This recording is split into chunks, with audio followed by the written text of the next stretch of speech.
ਅੱਜ ਦੇ ਇਸ ਸੈਮੀਨਾਰ ਦੀ ਪ੍ਰਧਾਨਗੀ ਕਰ ਰਹੇ dean social sciences madam Harvinder Kaur ji,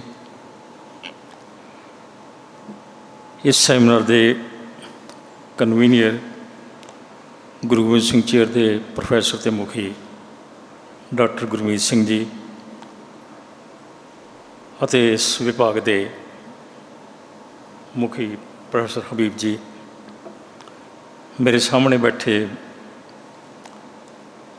ਸਿੱਖ ਧਰਮ ਦੇ ਬਹੁਤ ਹੀ ਸਥਾਪਿਤ ਵੱਡੇ ਵਿਦਵਾਨ ਅਤੇ ਮੇਰੇ ਵੱਡੇ ਵੀਰ ਡਾਕਟਰ ਬਲਕਾਰ ਸਿੰਘ ਜੀ, ਡਾਕਟਰ ਸੁਖਦੇਵ ਸਿੰਘ ਜੀ ਔਰ ਮੇਰੇ ਸਹਿਕਰਮੀ ਡਾਕਟਰ ਪਰਮਵੀਰ ਸਿੰਘ ਅਤੇ ਡਾਕਟਰ ਗੁਰਮੇਲ ਸਿੰਘ ਜੀ, ਜਿਨ੍ਹਾਂ ਨੂੰ ਪੜ੍ਹ ਕੇ ਅਤੇ ਸੁਣ ਕੇ ਬਹੁਤ ਮਨ ਖੁਸ਼ ਹੁੰਦਾ ਕਿ ਇਹ ਇਸ ਸੰਪਰਕ ਦੇ ਬਹੁਤ ਤਗੜੇ ਵਾਰਸ ਬਣ ਰਹੇ ਨੇ।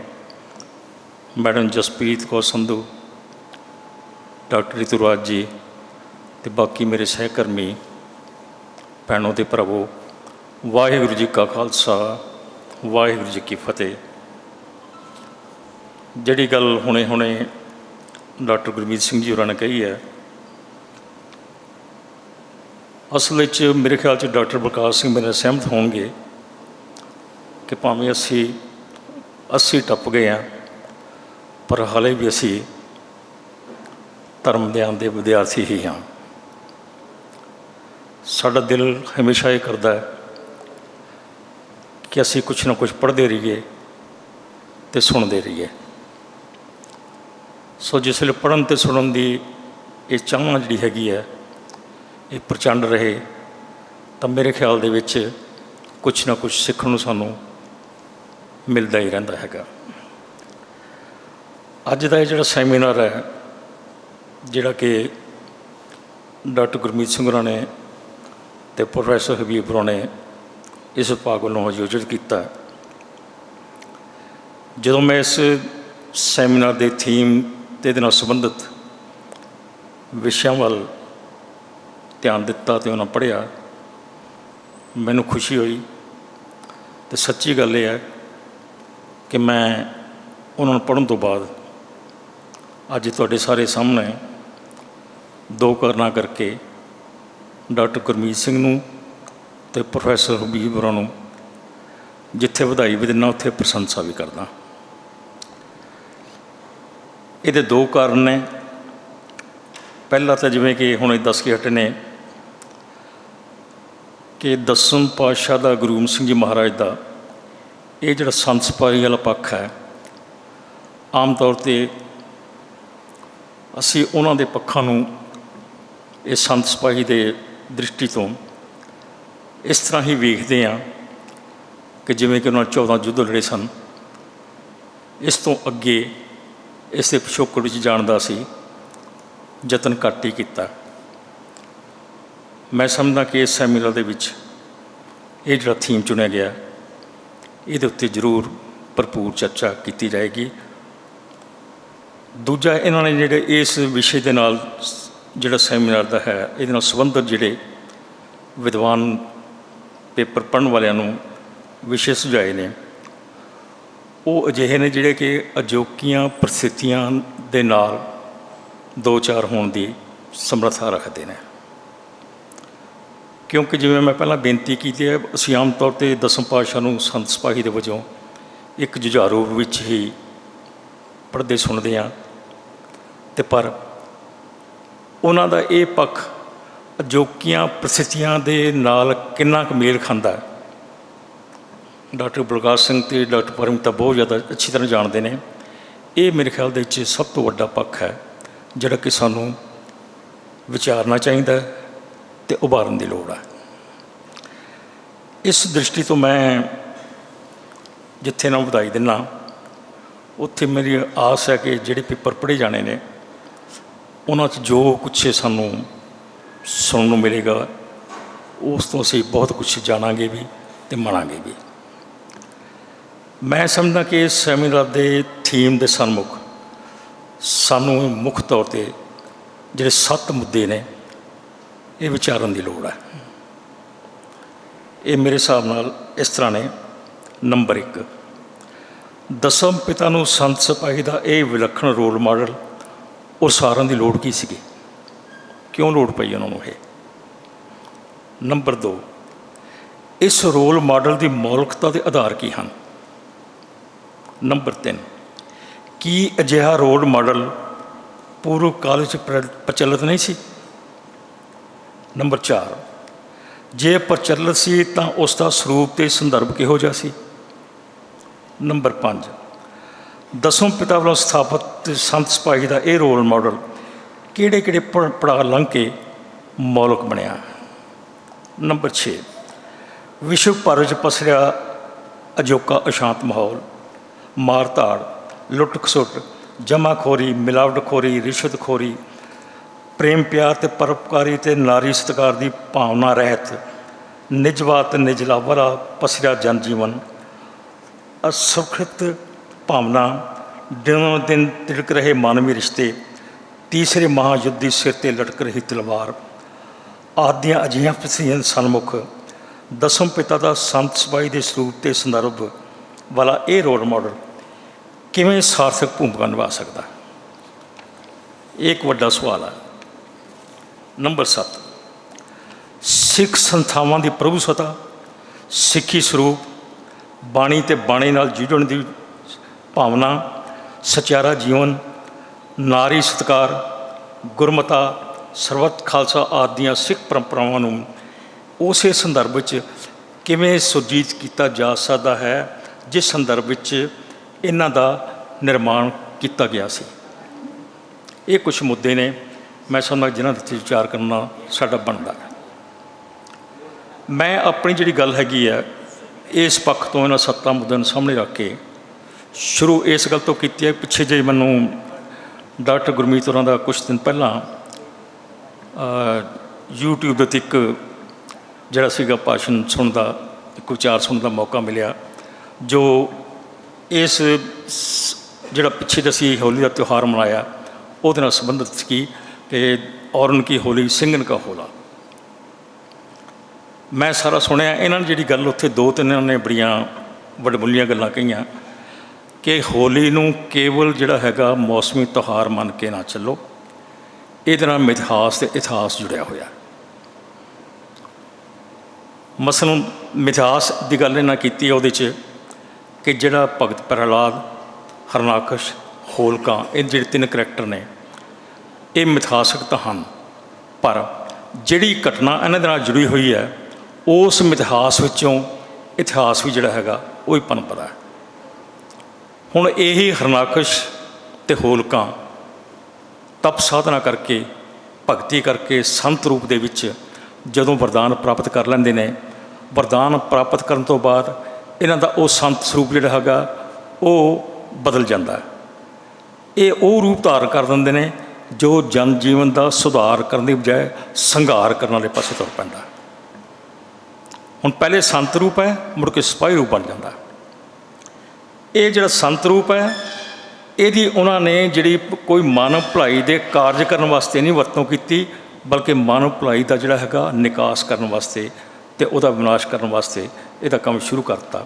ਜਿਵੇਂ ਹਰਨਾਕਸ਼ ਜਿਸ ਸ਼ਕਤੀ ਤੋਂ ਉਹ ਸ਼ਕਤੀ ਪ੍ਰਾਪਤ ਕਰਦਾ ਹੈ ਉਹਨੂੰ ਭੁੱਲ ਕੇ ਆਪਣੇ ਆਪ ਨੂੰ ਸ਼ਕਤੀਵਾਨ ਜਿਹੜਾ ਹੈਗਾ ਉਹ ਸਥਾਪਿਤ ਕਰਨ ਦਾ ਯਤਨ ਕਰਦਾ ਹੈ ਕਿ ਮੈਂ ਹੀ ਸਾਰਿਆਂ ਦਾ ਜਨਮਦਾਤਾ ਹਾਂ, ਮੈਂ ਹੀ ਸਾਰਿਆਂ ਦਾ ਰਿਜ਼ਕਦਾਤਾ ਹਾਂ।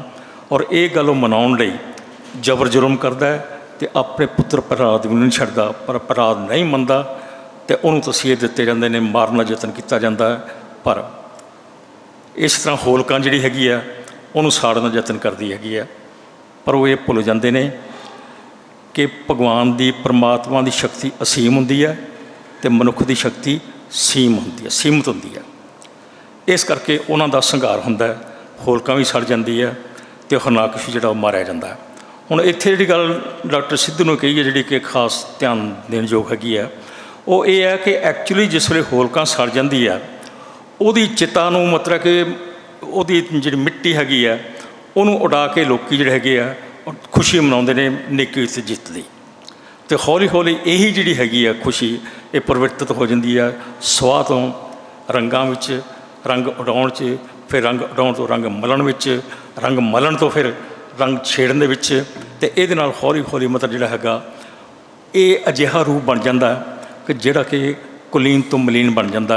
इसदा कारण दस्सिया कि उन्हां पुजारी वर्ग ने जिहड़े कि हरनाखश ते होलका नाल संबंधित सन, उन्होंने इस त्यौहार नूं और इस रस्म नूं शूद्रां नाल जोड़ दिता भी तो शूद्रां दी हैगी आ, साडी तो है ही नहीं। हुण हालांकि त्यौहार कदे भी कदे किसी एक विशेष वर्ग का नहीं हुंदा, समुची मानवता का हुंदा है, पर उन्होंने पुजारी वर्ग ने ये ऐसा मतलब चक्कर चलाया कि इन्हूं इस तरह पलट के रख दिता। हुण दसम गुरु जी ये सब कुछ देख रहे हैं कि ये किस तरह कुछ हो रहा हैगा। सो उन्होंने इस मलीन जिहड़ा हैगा त्यौहार दी जी परंपरा है, इनू कुलीन जिहड़ा हैगा स्वरूप प्रदान करने वास्ते ये जिहड़ा सिंघ नक्का होलो वाली गल जिहड़ी हैगी है वो शुरू की। आपां सारे जानते हैं, समय की सीमा च रह के मैं इसनूं विस्तार विच नहीं दसांगा, पर एक गल इत्थे होर नोट करने वाली है कि ये जिहड़ा ध्रुव ते प्रहलाद है, बेशक ये कहानी मिथहासक है, ये करैक्टर भी मिथहासक ने, पर इन्हां दोवां दा जिक्र गुरु ग्रंथ साहिब दे विच 3 बाणीकारां ने कीता। पहला गुरु अमरदास पातशाह ने भैरव राग दे विच जिथे वो कहते 3 करता एक खेल चल तो पाया, एक बहुत लंबा सारा शब्द हैगा, ये तुसीं पढ़ सकते हो उत्थे। फिर आसा दी वाच गुरु रामदास जी जिहड़ी आपां रोज़ आपां शब्द छंत सुनते हैं कि हर जुग जुग भगत पाया, पैज रखदा आया राम राजे, हरनाकश दुशार मारिया प्रहलाद तराया, वो भी जिक्र करते हैं। तो फिर भगत नामदेव ने तो जिहड़ा हैगा बहुत विस्तार भैरव राग च दस्सिया, संडा मर के जिहड़ा हैगा भी किवें वो पढ़ना पाउंदे कि सारा, ये बहुत लंबा सारा शब्द है, वो सारी जिहड़ी हैगी है कथा बयान की गई है। सो इस तरह ये जिहड़े हैगे करैक्टर मिथहासक होंदे होए भी गुरु ग्रंथ साहिब दे इन्हां जिक्र आउण करके इतिहासक जा बनते हैं। हुण इत्थे जिहड़ी सोचण दी गल हैगी है कि आखिर ये जिहड़े हन गुरु साहब ने ते दसम पातशाह ने इन्हां दा जिक्र क्यों कीता। डॉक्टर प्रकाश सिंह मेरे नाल सहमत होणगे कि एक्चुअली गुरु नानक पातशाह ने जिस वेले सिख धर्म की नींह रखी सी, उन्होंने उस समय के समाज पसरे किसी भी मतलब कि जिहड़े सिस्टम नूं इग्नोर नहीं किया, उन्होंने आत्मसात किया। पर आत्मसात करन लग्या उहदे नां जरूर वरते ने, पर उन्हां दा स्वरूप नहीं, वो रहण दा स्वरूप अपना दिता। उन्हां तो कम अपनी मर्जी का लिया, ना वही रखे ने पर कम बदलता। सो इस तरह ही दसम पातशाह ने इस मतलब कि होली के त्यौहार नूं भी ते दिवाली नूं भी, ये जो त्यौहार विसाखी दिवाली वगैरह लए ने, इन्हां दे नां जरूर लए ने, पर इन्हां दा जिहड़ा है ना प्रचलन, इन्हां दा काम जिहड़ा हैगा वो अपनी मर्जी नाल कीता। मसलन कि उस वेले दी सोसाइटी इस तरह की बनी हुई सी कि कोई भी मतलब कि किसी किस्म के जुर्म का टाकरा करने लई हथियारों नूं हथ लाउण लई तैयार नहीं सी। डॉक्टर सुखदयाल सिंह जानते हैं चंगी तरह कि वो जिहड़ा आउंदा हैगा, जात हमारी तोलन तकड़ी, नंगी करद कमू ना पकड़ी, बड़ा लंबा चौड़ा हैगा ये। हुण ये स्थिति सी कि जिहड़ियां बंदियां ने कदे करद नहीं पकड़ी, वो जालमां दा टाकर करन लई हथियार कितों पकड़नगे। सो दसम पिता ने इस त्यौहार का स्वरूप बदलदियां उस मानवता नूं जिहड़ी कि हथियारां नूं हथ लाउण तो भी डरदी सीगी, उन्हां दे हत्थां 'च पिचकारियां दे थां ते हथियार फड़ाते। उन्हां नूं मसनूई रंग जिहड़े हैगे आ वो खेडण थां दे उत्ते मसनूई जंगां दे विच ला के उन्हां नूं मतलब कि दस्सिया कि तुसीं जेकर ये लहू डोलना ही है तां ये मानवता दी भलाई लई डोलो, जुल्म दे नाल लड़ो, जुल्म दा टाकरा करो। फिर इत्थे ही बस नहीं, दसम पातशाह ने इन्हां विच जुझारू जिहड़ी है भावना भरन वास्ते खुद वो शिकार ते जांदे सन, सिंह नाल जांदे सन, सिंघां नूं दसदे सन शिकार करना तां किवें करना चाहीदा। शिकार भी माड़े मोटे जानवर दा नहीं सी करदे, शेरां दा करदे सी, बाघां दा करदे सी, रिछां दा करदे सी। भाव कि तां कि उन्हां विच वो भावना पैदा हो जाए कि असीं जे जुल्मां टक्करा करना है तां सानूं मरण दी जाच भी आउणी चाहीदी है। कि जिवें गुरु नानक पातशाह ने कहा सी कि जे साडे इस अपनी संस्था विच आउणा है, साडे धर्म विच आउणा है, तो ये शर्त मननी पएगी कि पहला मरण कबूल, जीवन की छड़ आस, हो सबना की रेणका, तो आओ हमारे पास। सो ਇਹਦਾ ਜਿਹੜਾ ਸੀਗਾ ਇੱਕ ਮਕਸਦ ਸੀ ਦਸਮ ਪਾਤਸ਼ਾਹ ਦਾ, ਔਰ ਉਹਨਾਂ ਕੀ ਹੋਲੀ ਤੇ ਸਿੰਘਨ ਕਾ ਹੋਲਾ ਦਾ ਜਿਹੜਾ ਹੈਗਾ ਇਸ ਹੋਲੀ ਦੇ ਤਿਉਹਾਰ ਨੂੰ ਆਪਣੇ ਸਿੰਘਾਂ ਦੀ ਜੀਵਨ ਨਾਲ ਜੋੜਨ ਦਾ, ਤਾਂ ਕਿ ਇਹ ਜਿਹੜੀ ਹੈਗੀ ਹੈ ਅਵਸਥਾ ਇੱਦਾਂ ਦੀ ਪਾ ਜਾਂਦੀ। ਹੁਣ ਉਸ ਸਮੇਂ ਦਾ ਜਿਹੜਾ ਸੰਤ ਦਾ ਰੂਪ ਹੈ, ਜਿਵੇਂ ਕਿ ਪਹਿਲਾਂ ਦੱਸਿਆ ਹਰਨਾਕਸ਼ ਦਾ ਅਤੇ ਹੋਲਕਾਂ ਦਾ, ਉਹ ਇੱਦਾਂ ਦਾ ਹੋਇਆ ਹੈ, ਤਪ ਸਾਧਨਾ ਕਰਦੇ ਨੇ ਪਰ ਉਹਨੂੰ ਮਾਨਵ ਭਲਾਈ ਲਈ ਨਹੀਂ ਵਰਤਦੇ। ਅਤੇ ਗੁਰੂ ਨਾਨਕ ਸਾਹਿਬ ਦੇ ਸਮੇਂ ਇਹ ਜਿਹੜੇ ਸੰਤ ਰੂਪ ਹੈਗੇ ਆ, ਇਹ ਹੈਗੇ ਆ, ਸਿਪਾਹੀ ਵੀ ਹੈਗੇ ਆ, ਪਰ ਉਹ ਜਿਹੜੇ ਸੰਤ ਜਿਨ੍ਹਾਂ ਨੇ ਮਾਨਵ ਸਮਾਜ ਦੀ ਭਲਾਈ ਦੇ ਕਾਰਜ ਕਰਨੇ ਸਨ, ਉਹ ਭਾਈ ਗੁਰਦਾਸ ਦੇ ਕਹਿਣ ਵਾਂਗੂ ਸਿੱਧ ਛਿਪ ਬੈਠੇ ਪਰਬਤੀ ਕੌਣ ਜਗਤ ਕਾ ਕਰੇ ਉਤਾਰਾ, ਜੋਗੀ ਗਿਆਨ ਵਿਹੂਣਿਆ ਨਿਸਤਿਨ ਅੰਗ ਲਗਾਇਨ ਛਾਰਾ, ਬਾਝ ਗੁਰੂ ਡੁੱਬਾ ਸੰਸਾਰਾ।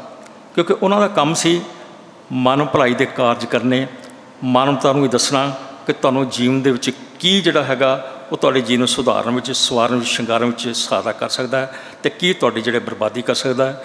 ਪਰ ਉਹ ਤਾਂ ਆਪਣਾ ਨਿਜਾਨੰਦ ਦੇ ਵਿੱਚ ਹੀ ਮਸਤ ਸਨ, ਪਹਾੜਾਂ 'ਚ ਬੈਠ ਕੇ ਤਪੱਸਿਆ ਕਰਨ ਲੱਗ ਪਏ, ਅਤੇ ਕੋਈ ਮਰੇ ਕੋਈ ਜਿਵੇਂ ਸੁਸਰਾ ਖੋਲ ਪਤਾਸਾ ਪੀਏ ਵਾਲੀ ਗੱਲ ਬਣ ਚੁੱਕੀ ਸੀਗੀ। ਉਹਨਾਂ ਨੂੰ ਕੋਈ ਪ੍ਰਵਾਹ ਨਹੀਂ ਸੀ ਸਮਾਜ ਕੀ ਹੁੰਦਾ ਹੈਗਾ। ਉਹਨਾਂ ਸਮਾਜ ਤੋਂ ਐਸੀ ਦੂਰੀ ਬਣਾ ਲਈ ਕਿ ਗੁਰੂ ਨਾਨਕ ਪਾਤਸ਼ਾਹ ਨੂੰ ਇਹ ਕਹਿਣਾ ਪਿਆ ਕਿ ਥੰਮੈ ਕੋਈ ਨਾ ਸਾਧ ਬਿਨ, ਅਤੇ ਸਾਧ ਨਾ ਦਿਸੈ ਜਗ ਵਿੱਚ ਕੋਇਆ। ਅਤੇ ਇਸ ਲਈ ਉਹਨਾਂ ਨੇ ਉਦਾਸੀਆਂ ਕੀਤੀਆਂ। ਉਦਾਸੀਆਂ ਸਮੇਂ ਵੀ ਇੱਕ ਗੱਲ ਇੱਥੇ ਜਿਹੜੀ ਭਾਈ ਗੁਰਦਾਸ ਨੇ ਕਹੀ ਹੈਗੀ ਹੈ, ਨੋਟ ਕਰਨ ਵਾਲੀ ਹੈ, ਕਿ ਉਦਾਸੀਆਂ ਸਮੇਂ ਉਹ ਜਿੱਥੇ ਕਹਿੰਦੇ ਨੇ ਆਸਾ ਹੱਥ ਕਿਤਾਬ ਕੱਛ, ਹੱਥ 'ਚ ਉਹਨਾਂ ਦਾ ਸੋਟਾ ਹੁੰਦਾ ਸੀਗਾ। ਜੁਝਾਰੂ ਬਿਰਤੀ ਇੱਥੋਂ ਹੀ ਸ਼ੁਰੂ ਹੋ ਜਾਂਦੀ ਆ ਵੀ ਮਾੜਾ ਮੋਟਾ ਜੇ ਬੰਦਾ ਨਾ ਗੱਲ ਮੰਨੇ ਤਾਂ ਸੋਟਾ ਵੀ ਖੜਕਾਇਆ ਜਾ ਸਕਦਾ ਹੈਗਾ। ਉਹਨਾਂ ਦੇ ਹੱਥ 'ਚ ਸੋਟਾ ਵੀ ਹੁੰਦਾ ਸੀਗਾ। ਸੋ ਉਹ ਸੋਟੇ ਦੇ ਜਿਹੜੇ ਹੈਗੇ ਪ੍ਰਤੀਕ ਹੈ ਸਾਡੇ ਪਾਸੇ, ਕਿ ਉਹਨਾਂ ਨੇ ਇਸ ਅਗਿਆਨਤਾ ਦੇ ਨਾਲ ਅੰਧੇਰੇ 'ਚ ਭਟਕ ਰਹੀ ਲੋਕਾਈ ਨੂੰ ਗਿਆਨਵਾਨ ਬਣਾਉਣ ਲਈ ਇਹ ਜਿਹੜਾ ਸੀਗਾ ਇੱਕ ਮਾਰਗ ਚੁਣਿਆ ਕਿ ਲੋਕਾਂ ਨੂੰ ਸਭ ਤੋਂ ਪਹਿਲਾਂ ਗਿਆਨਵਾਨ ਬਣਾਓ, ਕਿਉਂਕਿ ਗਿਆਨਵਾਨ ਮਨੁੱਖ ਜਿਹੜਾ ਹੈਗਾ ਉਹ ਇਹ ਕਾਰਜ ਕਰ ਸਕਦਾ ਹੈ, ਉਹਨੂੰ ਸਮਝ ਆ ਸਕਦੀ ਹੈ ਕਿ ਮੈਨੂੰ ਜੀਵਨ ਵਿੱਚ ਕੀ ਕਰਨਾ ਚਾਹੀਦਾ ਹੈ, ਕੀ ਨਹੀਂ ਕਰਨਾ ਚਾਹੀਦਾ। ਜਿਹੜਾ ਅਗਿਆਨੀ ਪੁਰਸ਼ ਹੈਗਾ ਉਹਨੂੰ ਕੀ ਪਤਾ ਮੈਂ ਕੀ ਕਰ ਰਿਹਾ ਕੀ ਨਹੀਂ ਕਰ ਰਿਹਾ ਹੈਗਾ। ਇਸ ਕਰਕੇ ਉਹਨਾਂ ਨੇ ਜਿਹੜਾ ਗਿਆਨ ਦਾ ਇਹ ਜਿਹੜਾ ਛੱਟਾ ਦਿੱਤਾ ਸੀ ਨਾ, ਸਭ ਤੋਂ ਪਹਿਲਾਂ ਇਹੀ ਸੀਗਾ ਕਿ ਇਸ ਨਰੋਏ ਸਮਾਜ ਦੀ ਸਿਰਜਣਾ ਕਰਨ ਵਾਸਤੇ ਇਸ ਸਮਾਜ ਦੇ ਜਿਹੜਾ ਮਾਨਵ ਹੈਗਾ ਉਹਨੂੰ ਗਿਆਨਵਾਨ ਬਣਾਇਆ ਜਾਵੇ।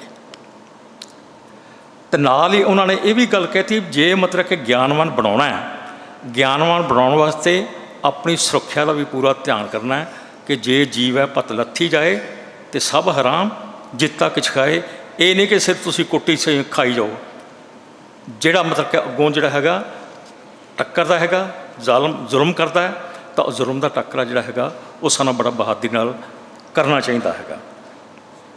ਹੁਣ ਇਹ ਜਿਹੜੀ ਗੱਲ ਹੈਗੀ ਹੈ, ਸਾਨੂੰ ਜੇਕਰ ਦੇਖਿਆ ਜਾਵੇ ਗੁਰੂ ਨਾਨਕ ਪਾਤਸ਼ਾਹ ਤੋਂ ਲੈ ਕੇ ਗੁਰੂ ਤੇਗ ਬਹਾਦਰ ਸਾਹਿਬ ਤੱਕ, ਕਿਵੇਂ ਗੁਰੂ ਨਾਨਕ ਪਾਤਸ਼ਾਹ ਜਿਵੇਂ ਮੈਂ ਦੱਸਿਆ ਕਿ ਆਸਾ ਹੱਥ ਕਿਤਾਬ ਕੱਛ, ਗੁਰੂ ਅੰਗਦ ਸਾਹਿਬ ਜੇ ਹਮਾਯੂ ਆ ਕੇ ਤਲਵਾਰ ਸੂਤ ਲੈਂਦਾ ਉਹ ਧਿਆਨ ਨਹੀਂ ਦਿੰਦੇ ਵੀ ਇਹ VIP ਹੈਗਾ, ਤਾਂ ਉਹ ਕਹਿੰਦੇ ਵੀ ਜਿੱਥੇ ਤੈਨੂੰ ਤਲਵਾਰ ਚਲਾਉਣੀ ਉੱਥੇ ਚਲਾਈ ਨਹੀਂ, ਇੱਥੇ ਆ ਰਹੇ। ਇਸ ਤਰ੍ਹਾਂ ਗੁਰੂ ਅਮਰਦਾਸ ਕੋਈ ਪਰਵਾਹ ਨਹੀਂ ਕਰਦੇ ਕਿ ਬਾਦਸ਼ਾਹ ਅਕਬਰ ਬਾਹਰ ਆਇਆ ਜਾ ਕੇ ਮੈਂ ਉਹਨੂੰ ਰਿਸੀਵ ਕਰਾਂ।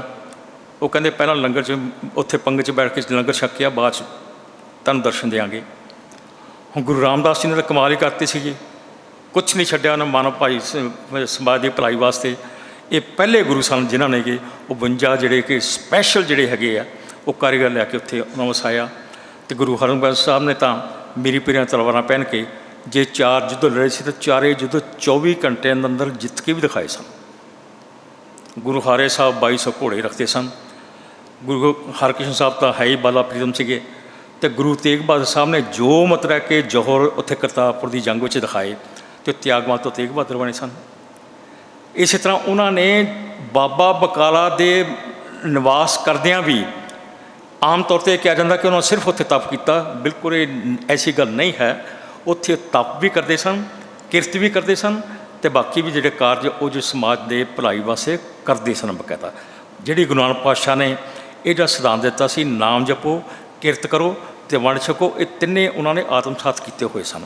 ਸੋ ਇਸ ਤਰ੍ਹਾਂ ਗੁਰੂ ਤੇਗ ਬਹਾਦਰ ਸਾਹਿਬ ਦਾ ਸਾਨੂੰ ਜੀਵਨ ਜਿਹੜਾ ਹੈਗਾ ਸਾਡੇ ਸਨਮੁਖ ਹੁੰਦਾ। ਹੁਣ ਇਹ ਹੈ ਕਿ ਦਸਮ ਪਾਤਸ਼ਾਹ ਨੇ ਇਹ ਜਿਹੜਾ ਸੰਤ ਸਿਪਾਹੀ ਦਾ ਇੱਕ ਵੱਖਰਾ ਰੋਲ ਮਾਡਲ ਜਿਹੜਾ ਤਿਆਰ ਕੀਤਾ ਸੀਗਾ, ਇਹ ਕਿਵੇਂ ਕੀਤਾ। ਹੁਣ ਇਹਦੀ ਬੈਕਗਰਾਊਂਡ ਜਾਈਏ ਤਾਂ ਜਿਸੇ 1675 ਵਿੱਚ ਗੁਰੂ ਤੇਗ ਬਹਾਦਰ ਸਾਹਿਬ ਜੀ ਦੀ ਸ਼ਹਾਦਤ ਹੁੰਦੀ ਹੈ ਤਾਂ ਉਸ ਵੇਲੇ ਇੱਕ ਐਸਾ ਮਾਹੌਲ ਪੈਦਾ ਹੋ ਜਾਂਦਾ ਹੈ ਕਿ ਕਿਸੇ ਨੂੰ ਕੋਈ ਪਰਵਾਹ ਨਹੀਂ ਸਵੈ ਭਾਈ ਜੈਤਾ ਤੋਂ। ਤਾਂ ਦਸਮ ਪਾਤਸ਼ਾਹ ਉਸ ਵੇਲੇ ਸੋਚਣਾ ਸ਼ੁਰੂ ਕਰ ਦਿੰਦੇ ਨੇ ਕਿ ਇਸ ਜ਼ੁਲਮ ਦੇ ਟਾਕਰੇ ਵਾਸਤੇ ਲੋੜ ਹੈ ਇੱਕ ਅਜਿਹੀ ਸੰਸਥਾ, ਇੱਕ ਅਜਿਹੀ ਮਤਲਬ ਜਿਹੜੀ ਹੈਗੀ ਹੈ ਫੌਜ ਤਿਆਰ ਕਰਨ ਦੀ, ਜਿਹੜੀ ਕਿ ਜ਼ੁਲਮ ਦਾ ਟਾਕਰਾ ਬੜੀ ਬਹਾਦਰੀ ਨਾਲ ਕਰ ਸਕੇ ਅਤੇ ਉਹਨਾਂ ਤੋਂ ਕੋਈ ਭੈ ਨਾ ਖਾਵੇ। ਔਰ ਇਸ ਕਾਰਜ ਲਈ ਉਹਨਾਂ ਨੇ 1 ਜਾਂ 2 ਦਿਨ ਜਾਂ 4 ਦਿਨ ਵਾਲੇ ਪੂਰੇ 24 ਸਾਲ ਲਾਏ ਨੇ। 1699 ਵਿੱਚ ਖਾਲਸਾ ਸਿਰਜਣਾ ਹੁੰਦੀ ਹੈ ਨਾ, ਅਤੇ 1675 ਵਿੱਚ ਗੁਰੂ ਤੇਗ ਬਹਾਦਰ ਸਾਹਿਬ ਦੀ ਸ਼ਹਾਦਤ ਹੁੰਦੀ ਹੈ। ਪੂਰੇ 24 ਸਾਲ ਬਾਅਦ ਖਾਲਸਾ ਸਿਰਜਣਾ ਹੁੰਦੀ ਹੈ, ਔਰ ਖਾਲਸਾ ਸਿਰਜਣਾ ਦਾ ਵੀ ਉਹ ਸਰੂਪ ਸਾਡੇ ਸਾਹਮਣੇ ਆਉਂਦਾ ਜਿਹੜਾ ਕਿ ਜਲਾਲੀ ਰੂਪ ਵੀ ਹੈਗਾ, ਜਿਹੜਾ ਕਿ ਸੰਤਤਾਈ ਵਾਲਾ ਵੀ ਹੈ। ਉਹ ਸੰਤ ਸਿਪਾਹੀ ਦਾ ਪੂਰਾ ਜਿਹੜਾ ਹੈਗਾ ਸਾਡੇ ਸਾਹਮਣੇ ਪ੍ਰਤੱਖ ਰੂਪ ਹੈ। ਔਰ ਇਹਦੀਆਂ 2 ਬੜੀਆਂ ਵੱਡੀਆਂ ਮਿਸਾਲਾਂ ਨੇ, ਭਾਈ ਕਨ੍ਹਈਆ ਅਤੇ ਗੁਰੂ ਗੋਬਿੰਦ ਸਿੰਘ ਜੀ ਆਪ। ਜਿਸ ਵੇਲੇ ਉਹ ਭਦੌੜ ਦੀ ਜਿਹੜੀ ਭੰਗਾਣੀ ਦਾ ਯੁੱਧ ਲੜਦੇ ਨੇ, ਉਸ ਵੇਲੇ ਕਮਾਲ ਹੁੰਦੀ ਹੈ, ਜਿਹੜਾ ਹਯਾਤ ਖਾਂ ਸਾਹਮਣੇ ਆਉਂਦਾ ਹੈਗਾ, ਔਰ ਉਹ ਮੰਨਿਆ ਪਰਮੰਨਿਆ ਤੀਰਅੰਦਾਜ਼ ਹੈ। ਦਸਮ ਪਾਤਸ਼ਾਹ ਖੁਦ ਕਹਿੰਦੇ ਨੇ ਕਿ ਤੂੰ ਬੜਾ ਤਕੜਾ ਤੀਰਅੰਦਾਜ਼ ਹੈ ਅਤੇ ਤੂੰ ਪਹਿਲਾਂ ਵਾਰ ਕਰ ਲੈ। ਉਹ ਕਹਿੰਦਾ ਨਹੀਂ, ਤੂੰ ਤਾਂ ਛੋਟਾ ਜਿਹਾ ਬਾਲਕ ਹੈ ਮੇਰੇ ਸਾਹਮਣੇ, ਤੇਰੇ ਮੈਂ ਵਾਰ ਕੀ ਕਰਾਂ, ਤੂੰ ਕਰ। ਉਹ ਕਹਿੰਦੇ ਨਹੀਂ, ਸਾਡਾ ਅਸੂਲ ਹੈ, ਅਸੀਂ ਪਹਿਲਾਂ ਕਿਸੇ 'ਤੇ ਵਾਰ ਨਹੀਂ ਕਰਦੇ, ਇਸ ਕਰਕੇ ਤੈਨੂੰ ਪਹਿਲਾਂ ਮੌਕਾ ਦਿੰਦੇ ਹਾਂ। ਉਹ ਜਿਵੇਂ 3 ਤੀਰ ਚਲਾਉਂਦਾ, 3 ਤੀਰਾਂ 'ਚ ਗੁਰੂ ਗੋਬਿੰਦ ਸਿੰਘ ਦਾ ਕੁਛ ਨਹੀਂ ਹੁੰਦਾ ਹੈਗਾ, ਅਤੇ ਦਸਮ ਪਾਤਸ਼ਾਹ ਇੱਕੋ ਤੀਰ ਨਾਲ ਉਸਨੂੰ ਚੁਫੇਰ ਕਰ ਦਿੰਦੇ। ਹੁਣ ਉਹ ਸੰਤ ਵੀ ਨੇ, ਖੁਦ ਨਹੀਂ ਮਤਲਬ ਕਿ ਪਹਿਲ ਕਰਦੇ, ਅਤੇ ਸਿਪਾਹੀ ਵੀ ਨੇ, ਜਿਸ ਵੇਲੇ ਉਹ ਤੀਰ ਚਲਾਉਂਦੇ ਨੇ ਤਾਂ ਉਹਨਾਂ ਦਾ ਤੀਰ ਜਿਹੜਾ ਹੈਗਾ ਅਜਾਈ ਨਹੀਂ ਜਾਂਦਾ। ਪਰ ਕਮਾਲ ਦੀ ਗੱਲ ਇੱਥੇ ਹੈ, ਦੋਵੇਂ ਸੰਤ ਸਿਪਾਹੀ ਦੇ ਰੂਪ ਉੱਥੇ ਕਹਿੰਦੇ ਕੀ ਨੇ, ਜਈ ਭਈ ਜੀਤ ਮੇਰੀ ਨੋ ਡਾਊਟ, ਪਰ ਕਿਰਪਾ ਕਾਰ ਤੇਰੀ।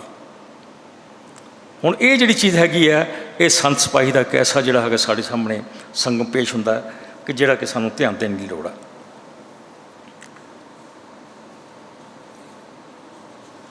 ਹੁਣ ਸਾਨੂੰ ਇਹ ਜਿਹੜਾ ਸੋਚਣਾ ਪਏਗਾ ਅੱਜ ਦੇ ਇਸ ਪ੍ਰਸੰਗ ਦੇ ਵਿੱਚ ਕਿ ਜਿਸ ਤਰ੍ਹਾਂ ਦਸਮ ਪਿਤਾ ਨੇ ਇਹ ਜਿਹੜੀ ਫੌਜ ਤਿਆਰ ਕੀਤੀ ਸੀ ਕਿ ਭਾਈ ਜੀਤ ਮੇਰੀ ਕਿਰਪਾ ਕਰ ਤੇਰੀ, ਕੀ ਮਤਲਬ ਕਿ ਇਹ ਮਤਲਬ ਕਿ ਭਾਵਨਾ ਅੱਜ ਸਾਡੇ ਵਿੱਚ ਕਾਇਮ ਹੈ?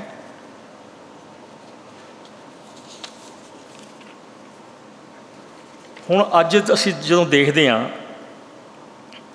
ਇੱਥੇ ਮੈਂ ਇੱਕ ਚੀਜ਼ ਹੋਰ ਦੱਸਣੀ ਚਾਹਾਂਗਾ ਕਿ ਆਖਰ ਇਹ ਸੰਤ ਸਿਪਾਹੀ ਦਾ ਜਿਹੜਾ ਰੂਪ ਦਸਮ ਪਾਤਸ਼ਾਹ ਨੇ ਜਿਹੜਾ ਸੀਗਾ ਇਹ ਬਣਾਇਆ ਸੀ, ਇਹ ਜੁਝਾਰੂ ਰੂਪ ਹੋਇਆ ਕਿਵੇਂ?